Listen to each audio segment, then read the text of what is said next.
لیکن اس کے بعد ان کی تاریخ میں ایک دور وہ آیا جب حضرت مسیح علیہ السلام ان میں مبعوث کیے گئے۔ یہ 1400 سالہ تاریخ کا کلائمیکس ہے یہود کی۔ جب کتاب انہیں دی گئی تھی تورات حضرت موسیٰ کے ذریعے، وہ 1400 قبل مسیح کا واقعہ ہے۔ اس وقت سے لے کر اللہ کا وہ فضل ان پر ہوا کہ کوئی ایک لمحہ ایسا نہیں آیا 1400 برس میں کہ ان کے ہاں کوئی نہ کوئی نبی موجود ہو۔ یہ تار ٹوٹا ہی نہیں، 2 سے شروع ہوا، موسیٰ ہارون علیہ السلام، اور 1400 برس کے بعد پھر آخری 2 ہیں، عیسیٰ اور یحییٰ علیہ السلام۔ یوں سمجھ لیجئے، اور اس کے درمیان یہ تار ہے، اور اس تار میں کوئی ایک لمحہ ایسا نہیں آیا کہ کوئی نبی موجود ہو۔ اس میں اتار چڑھاؤ بہت سے آئے ہیں، اس کا وہ میرا موضوع نہیں ہے اس وقت۔ قبل مسیح کی تاریخ جو ہے وہ میرا موضوع نہیں ہے۔ قرآن مجید میں سورہ بنی اسرائیل کے پہلے رکوع میں اس کا تذکرہ موجود ہے۔ وَقَضَيْنَا إِلَىٰ بَنِي إِسْرَائِيلَ فِي الْكِتَابِ لَتُفْسِدُنَّ فِي الْأَرْضِ مَرَّتَيْنِ وَلَتَعْلُنَّ عُلُوًّا كَبِيرًا۔ 2 مرتبہ ان پر عذاب کے کوڑے برسے، پہلے اشوریوں کے ذریعے سے جو شامی تھے، سیرینز اشوری کہلاتے ہیں، پھر بابلیوں کے ذریعے سے یعنی عراقیوں کے ذریعے سے، بیبیلونیا نام تھا عراق کا پہلے، ان پر بہت بڑی بڑی تباہیاں آئیں، اللہ تعالیٰ کی طرف سے عذاب آئے۔ اس کے بعد پھر دوسرے دور میں دوسرا اقتدار کا دور آیا، خربستیاں بڑھ گئیں، تو پہلے گریکس کے ذریعے سے، یونانیوں کے ذریعے سے، اور پھر رومیوں کے ذریعے سے انہیں پسوایا گیا۔ یہ دور گزر چکے تھے ان پر، 2 عروج کے دور اور 2 زوال کے دور۔ میری چھوٹی سی کتاب ہے تنظیم اسلامی کا تاریخی پس منظر، شاید 6-7 روپے کی ہوگی، اس کو آپ دیکھیں گے تو اس میں اس کا پورا نقشہ آپ کو مل جائے گا۔ ویسے تو یہ کہ میری جو ذرا بڑی کتاب ہے سابقہ اور موجودہ مسلمان امتوں کا ماضی، حال اور مستقبل، اس میں میں نے ان معاملات پر بڑی تفصیل سے بحث کی۔ بہرحال یہ جو دور تھا ان کا 1400 سالہ، وہ اونچ نیچ سے ہوتا ہوا جب آیا ہے حضرت مسیح کی بعثت پر، تو ان کی شرارت کی انتہا یہ ہو گئی کہ اللہ تعالیٰ نے مسیح کو رسول بنا کر بھیجا، رسولاً الی بنی اسرائیل۔ حضرت موسیٰ اور حضرت عیسیٰ کے درمیان رسول کوئی نہیں ہے، سب نبی ہیں۔ حضرت موسیٰ رسول تھے اور حضرت عیسیٰ رسول ہیں۔ درمیان میں داؤد ہو، سلیمان ہو، یشعیاء ہو، زکریا ہو، یہ سب نبی ہیں، یحییٰ نبی ہے، رسول نہیں ہے۔ لہذا وہ شہید کر دیے گئے، رسول شہید نہیں ہو سکتا، قتل نہیں ہو سکتا۔ لیکن عیسیٰ اور موسیٰ کے درمیان 1400 برس ان کے جو ہیں، اس کا کلائمیکس ہے حضرت مسیح علیہ السلام کی بعثت، اور حضرت مسیح علیہ السلام کو جسے اللہ نے اپنی روح قرار دیا، روح منہ، کلمتہ القاہا الی مریم، اللہ کا کلمہ، عظیم ترین معجزات۔ انہوں نے کیا کہا؟ یہ ولد الزنا ہے، حرام زادہ ہے، معاذ اللہ، نقل کفر نہ باشد، یہ جادوگر ہے، یہ مرتد ہے، یہ واجب القتل ہے۔ اصل حکومت اس وقت رومیوں کی تھی حکومت، لیکن انہوں نے انہیں آٹونومی دے رکھی تھی، اپنے مذہبی معاملات تم خود طے کر سکتے ہو۔ تو کائفاس جو اس وقت کا ان کا ہیڈ ربائی تھا سب سے بڑا، اس کی عدالت نے فیصلہ کیا مسیح کو سولی چڑھا دیا جائے۔ پائلیٹس پونٹس، اس کے پاس ان کی ازداج پہنچ گئی، یہ ہمارا مجرم ہے مذہبی، یہ مرتد ہے، یہ کافر ہے، یہ جادوگر ہے، یہ واجب القتل ہے، اسے قتل کرو، سولی چڑھا دو۔ خیر وہ لمبی بات ہو جائے گی، اس نے تو اپنے ہاتھ دھوئے کہ صاحب ہمارے پاس کوئی جرم نہیں ہے اس کے خلاف، تم کہتے ہو تو ٹھیک ہے، سولی چڑھا دیتے۔ یہ دوسری بات ہے کہ اللہ نے حضرت مسیح کو اٹھا لیا آسمان پر، ان کی جگہ وہ شخص سولی چڑھا جس نے غداری کر کے گرفتار کروایا تھا، جوڈاس اسکیریوٹ، اس کی شکل اللہ نے بدل دی حضرت مسیح کی سی، اور حضرت مسیح کو فرشتے اٹھا کے اوپر لے گئے، وہ زندہ آسمان پر اٹھا لیے گئے۔ اور یہ ساری تفاصیل نہ قرآن میں ہے نہ حدیث میں ہے، یہ انجیل میں ہے۔ لیکن انجیل کون سی؟ برنباس کی انجیل، gospel of the Lord according to Saint Barnabas. یہ حواریین مسیح میں سے تھے، لیکن عیسائی ان کو تسلیم نہیں کرتے، ان کی بائبل کو صحیح نہیں مانتے، کینونیکل نہیں مانتے۔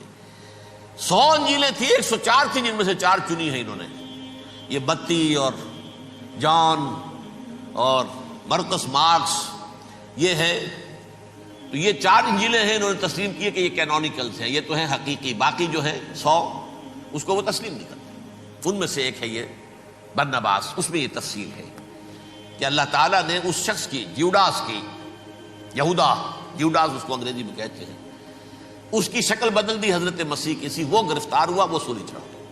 وہ غدار تھا، غداری کی سزا اسے ملنی تھی، وہ مل گئی۔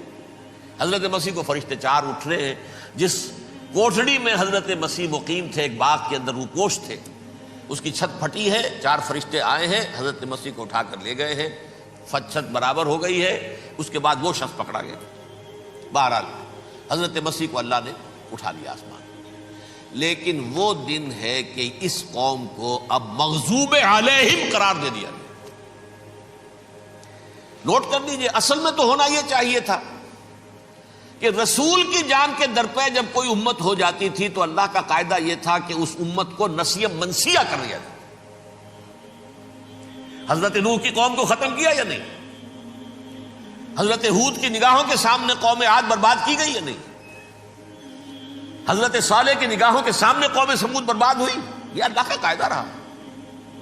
سدوم اور عمورہ کی بستیاں حضرت لوط علیہ السلام جہاں بھیجے گئے، مدین کا علاقہ جہاں حضرت شعیب بھیجے گئے، اہل فرعون جن کی طرف موسیٰ کو بھیجا گیا، سب ہلاک کر دیے گئے۔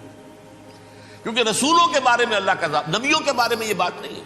نبی آیا، اس نے دعوت دی، جس نے مان لیا اچھا کیا، اپنے لیے اچھا کیا، نہیں مانا اس کی اپنی جو ہے عاقبت برباد ہو گئی۔ دنیا میں کوئی فیصلہ اس کا نہیں ہوتا، لیکن رسولوں کا معاملہ یہ ہوتا ہے کہ دنیا میں وہ اللہ کی عدالت بن کر آتے ہیں۔ مانو گے تو بچو گے، نہیں مانو گے ہلاک ہو جاؤ۔ تو اس اعتبار سے وہ مستحق تو ہو چکے تھے اس کے کہ انہیں ہلاک کر دیا جائے۔ اب اللہ کی کوئی خصوصی مشیت ہے، اس میں کیا حکمت ہے؟ وہ ہے ایک حکمت، میں بعد میں اگر وقت ہوا تو بتاؤں گا۔ فیصلہ یہ کیا اللہ نے کہ حضرت مسیح کو تو اٹھا لیا زندہ، اور ان کی رسی ابھی مزید دراز کر دی، کہ ان کو ابھی مہلت دے دی کہ تمہیں آخری استیصال، جس کو عذاب اکبر کہتا ہے قرآن، سورہ سجدہ جو حضور ہر جمعے کی پہلی رکعت میں فجر میں پڑھتے تھے، وَلَنُذِيقَنَّهُم مِّنَ الْعَذَابِ الْأَدْنَىٰ دُونَ الْعَذَابِ الْأَكْبَرِ لَعَلَّهُمْ يَرْجِعُونَ۔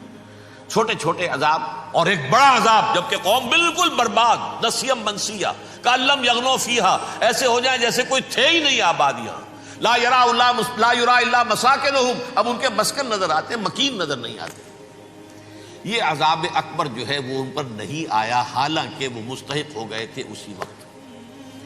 اس کو یوں سمجھیے کہ کسی شخص کو پھانسی کا حکم تو ہو جائے، ایگزیکیوشن نہیں ہوتا ہے، کئی سال گزر جاتے ہیں پڑے ہوئے، اور معاملات جو ہیں وہ چلتے رہتے ہیں۔ یہ معاملہ ہوا اس کے ساتھ، ورنہ یہ مستحق ہو چکے تھے آخری بربادی تباہی کے، عذاب استیصال، جڑ سے کاٹ دینے والا عذاب، وہ آ سکتا تھا ان پر اسی وقت، لیکن اللہ نے ان کی مہلت دراز کی ہے۔ لیکن اس کے بعد اللہ نے ان کو ایک اور موقع دیا۔ 600 برس بعد حضرت مسیح کے محمد الرسول اللہ صلی اللہ علیہ وسلم کی بعثت ہوئی، اور یہ میں سمجھتا ہوں کہ اس قوم پر اللہ کا اتنا بڑا فضل تھا، اتنا بڑا فضل تھا، اتنا بڑا فضل تھا۔ اب پھر ایک موقع دیا، عسیٰ ربکم ان یرحمکم وان عدتم عدنا، دیکھو اب بھی تمہیں ہم ایک موقع دے رہے ہیں، تمہارا رب تمہارے اوپر اب بھی فضل کرنے کو تیار ہے، رحم فرمانے کو تیار ہے۔ ان ھذا القرآن یہدی للتی ہی اقوم، اس قرآن کے سائے میں آ جاؤ، یہ شاہدرا ہے ہدایت میں آنے کا، اس میں داخل ہو جاؤ، محمد کی تصدیق کرو صلی اللہ علیہ وسلم، دامن محمدی میں آ جاؤ، اب بھی ہم تمہارے گناہ بخش دیں۔ لیکن نہیں، اس قوم نے حضرت محمد صلی اللہ علیہ وسلم کی دشمنی کی کمر کس لی، اور اب یوں سمجھیے اس تاریخ سے لے کر آج تک یہ گٹھ جوڑ ہے۔ ظاہر بات ہے کہ ابلیس کا بھی اصل دشمن اب کون ہے، یا ہدف کون ہے، ٹارگٹ کون ہے؟ جنہوں نے محمد کو نہیں مانا صلی اللہ، وہ تو ہے ہی جہنمی، ان پر کوئی اور محنت کرنے کی ضرورت کیا ہے؟ سمجھ گئے میری بات؟ حضور کی بعثت کے بعد جنہیں حضور کو رد کر دیا، ان پر ایمان نہیں لائے، وہ کون ہے؟ کافر، وہ جہنمی ہے ہی ہے۔ لہذا اس کے اوپر کوئی محنت صرف کرنے کی ابلیس کو ضرورت نہیں، اس کا اصل ٹارگٹ امت محمد ہے صلی اللہ علیہ وسلم۔ وہ ساری نوع انسانی کی دشمنی اب آ کر مرکوز ہو گئی ہے امت محمد صلی اللہ علیہ وسلم کی دشمنی پر. اور اسی طرح یہود کا معاملہ، اگرچہ ویسے پوری نوع انسانی کے دشمن ہیں، انہیں حیوان سمجھتے ہیں، ان کی جان مال اپنے لیے مباح سمجھتے ہیں، جس طرح چاہیں لوٹ. پہلا رب نو یار دا شوق ہویا،